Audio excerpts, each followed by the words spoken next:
반갑습니다.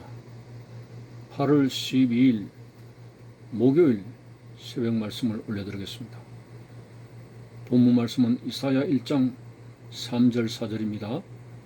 소는 그 임자를 알고 나귀는 그 주인의 구유를 알건만은 이스라엘은 알지 못하고 나의 백성은 깨닫지 못하는도다 하셨도다. 슬프다 범죄한 나라요 허물진 백성이요 행악의 종자여 행위가 부패한 자식이로다. 그들이 여호와를 버리며 이스라엘의 거룩하신 이를 만홀히 여겨 멀리하고 물러갔도다. 아멘. 이스라엘 백성들이 여호와를 버리고 타락한 삶을 살아갔을지라도 그런 허물진 백성을 하나님께서는 돌아오기를 간절히 기다리셨다는 심정을 오늘 본문에서 하고 있습니다. 그리 이스라엘 백성들이 하나님을 저버린 그 상황에 대해서 이렇게 표현합니다. 소는 그 임자를 알고 나귀는 그 주인의 구유를 알건만 이스라엘은 알지 못하고 나의 백성은 깨닫지 못하는도다 라고 했습니다. 사람은 하나님께서 창조하신 최고의 피조물입니다. 만물의 영장입니다. 그 만물의 영장이 소보다 못하다는, 나귀보다 못하다는, 짐승보다 못하다는 그런 하나님의 안타까운 말씀을 봅니다. 소는 주인을 알아본다. 나귀는 그 주인의 구유를 안다. 하물며 우리의 생명의 주인 되신 하나님을 잊어버리는 사람들, 그의 백성들, 짐승들도 주인을 알아보는데 어떻게 그들을 사랑하셨고 그들을 돌보셨고 양육하신 주인 되신 하나님을 잊어버리는 유다인들의 모습.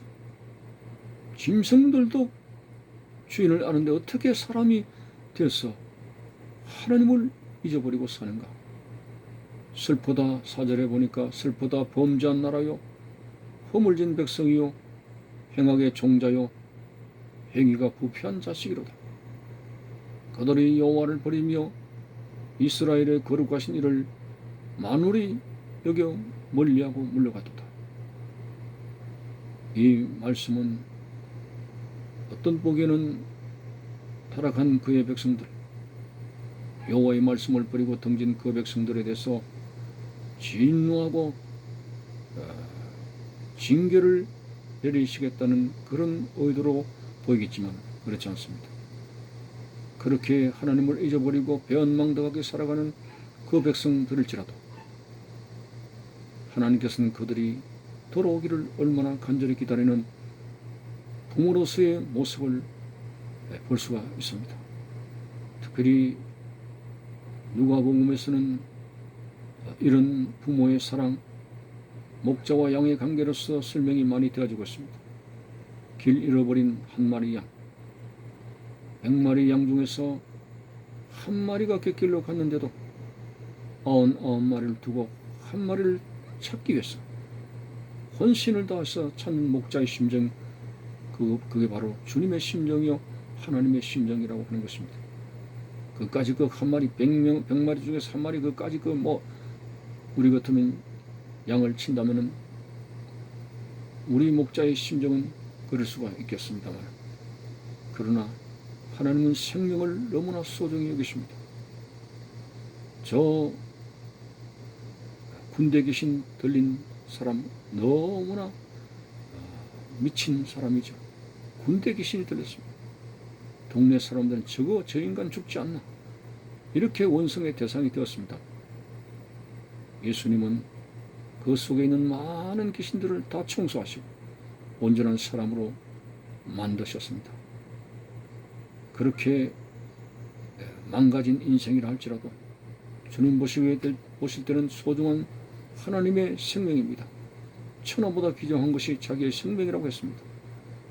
오늘 이 예수님의 사랑의 관점에서 10드라크마 비유도 그런 것이고 10드라크마 중에서 한 드라크마를 찾았을 때 동네 사람들을 불러 잔치하는 모습도 그런 모습이고, 그리고 누가복음에 나오는 탕자의 비유에서도 그 둘째가 아버지의 재산의 일부를 가지고 자기 마음대로 탕진하여 살면서 모든 것을 다 소모했을 때, 그때야 이제 아버지의 집으로 돌아가겠다는 결단을 가지고 왔을지라도 부모는 그 자식을 버리지 않습니다.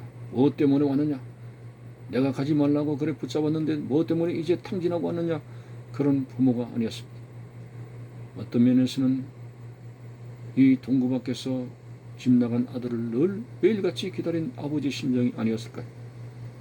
오늘 이런 하나님의 사랑이 이사야 선지자를 통해서 안타깝게 표현이 되어졌습니다. 소는 그 임자를 알고 나귀는 그 주인의 구유를 알건만은 이스라엘 백성들은 알지 못하고 나의 백성은 깨닫지 못하는도다 하는 말씀 속에서 얼마나 그 백성들이 회개하고 돌아오기를 원하고 하나님이 이 타락한 백성으로 인해서 얼마나 슬픈 마음을 가지고 있는 것이 역력하게 나타나 있습니다. 여러분, 우리는 이스라엘 원자손의 뿌리도 아닙니다. 이방인입니다.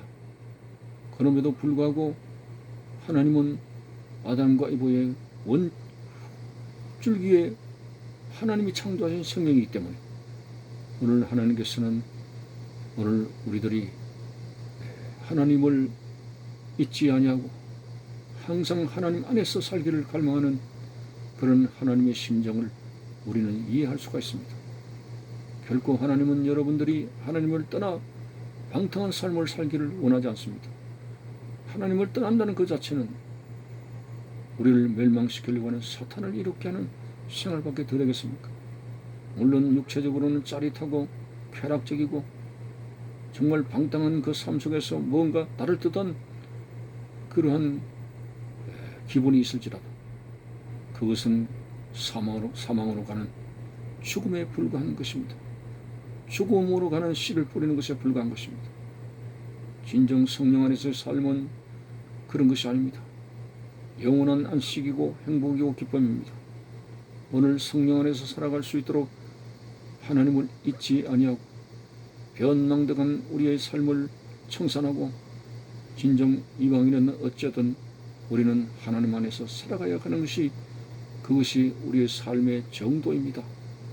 오늘 짐승보다 못한 자가 되어야 되겠습니까?